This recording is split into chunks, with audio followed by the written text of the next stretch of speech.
That'll have to do, I guess. All right. Hold on.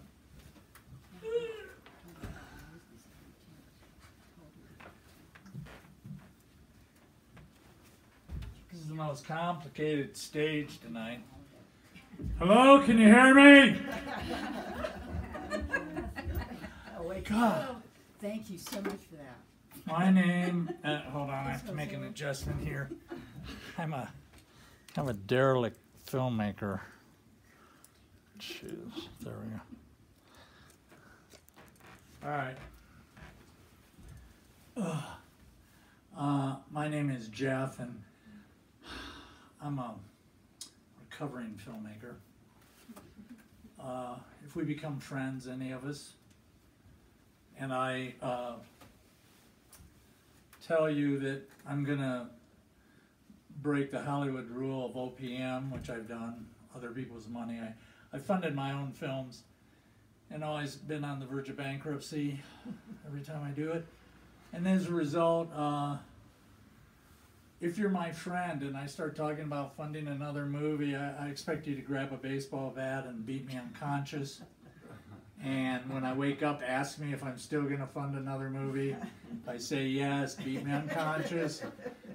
And repeat the process until I'm either dead or I stop thinking I'm going to fund another movie.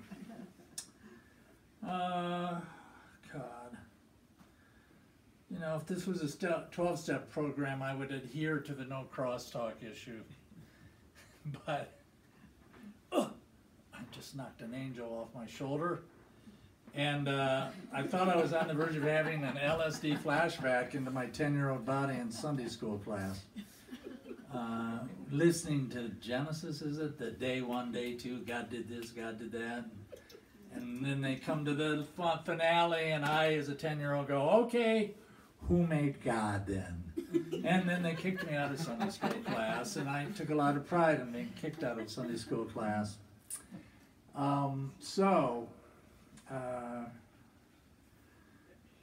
My other church story is my parents donated the land to build a church, Chapel Hill Methodist Church, and at the age of 10 I was a heavy shoplifter, and I used to love to hide my stolen loot in the altar at the front of the church underneath. So when I was forced to go to church, I could sit there and savor all this stolen loot that I knew was underneath the cross, and that's kind of my religious background. So, why am I here?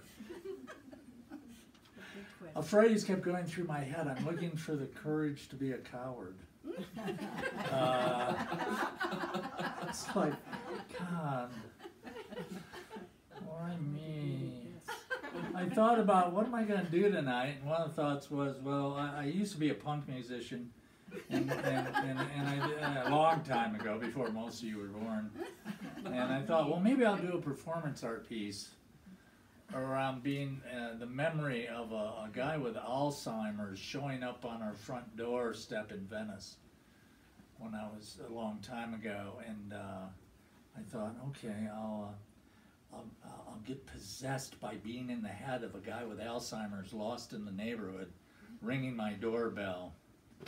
And then I thought, no, that's too hard. It's way too hard. I have to go way too deep to get there. And then it could be ugly. And God knows, somebody will have to give me a ride home and help me find my house. Which is what I ultimately did for this guy, is I helped him find where he was for a little while.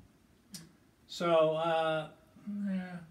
So I'm kind of an independent filmmaker, working on a series of kind of, I'm kind of an absurdist experimentalist, and I'm working on a series of chapters on audio, video, using archival material, in which I'm seeking to examine what has been the meaning of my life. And so I'm lost quite a bit. So, but what I'm going to do now is randomly look at this old notebook I grabbed of writings, mostly at an Elevation coffee shop.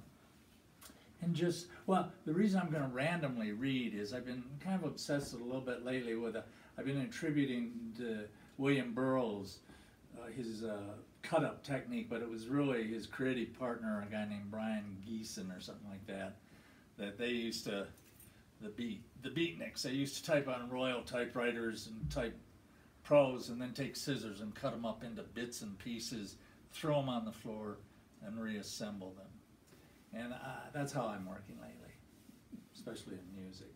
And the reason I like that is I believe our subconscious is where our real true artistic stuff is. And most of the time, we spend so much time contriving that it just kills whatever we're doing. So that's my judgment of all of this. So I'm going to read this randomly from June 19th, 2013 at 8:50 a.m. at Wired. Lost Loves, Part 12. Do we all feel abandoned? Does it happen when they pull us off the tit? Some never even get the tit. I confess, I don't know if I was breastfed. Was I a formula baby? I vaguely remember my mother being described as a skitterish cow in regards to breastfeeding.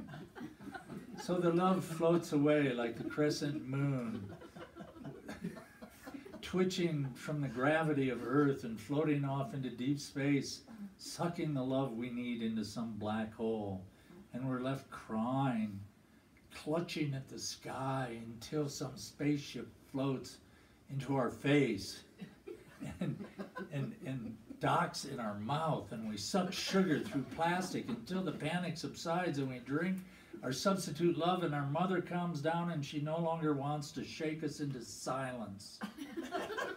And now the mother is 89 years old and threatening to outlive me. And I resent the sugar coursing through the madman's veins. And part of me believes she's hogging the vital life energy. She's supposed to die and float into the ether and prepare the way for me to go. But no, she prefers the jello at the old folks' home, and she fears there is no truth in her religion she's groveled to in her whole life. And they murmur, "What an ungrateful son, wishing his mother was dead." She's stealing my time on this earth. Now this leads me into a stream of consciousness memory about my mother. I saw her last about 2.5 years ago at the old folks home in Grand Rapids. She had a little apartment with Grandpa Larry, and I went back to visit her with my kids, and she had a wheelchair that was like a cement mixer in this little apartment, really claustrophobic, and I had to move it around to find a place to sit. And as I'm moving it, I ran it over my right big toe and crushed it. And a few months later, she died. And which she was right. She was 92. And but the way I keep in touch with my mom is this right toenail was never properly healed, and it keeps ingrowing. I have to pry it out at night or during the day, not to be in pain. But it keeps me in contact with my mother. So I don't know what I'm doing up here, please. I'm doing this movie, you know, that I just collect things. I go see a therapist once a week, Ted Wired, and I video my sessions, and those videos will become the narration of this life story of what's been the meaning of my life. Stay tuned. Oh, God, I don't know if there's anything more. You only got 2 minutes. Okay, I'll keep it going. I'm really happy I haven't seen anybody leave yet. You're on a roll, bro. I was thinking of starting a filibuster. Let's see. I'd stay. Let me see.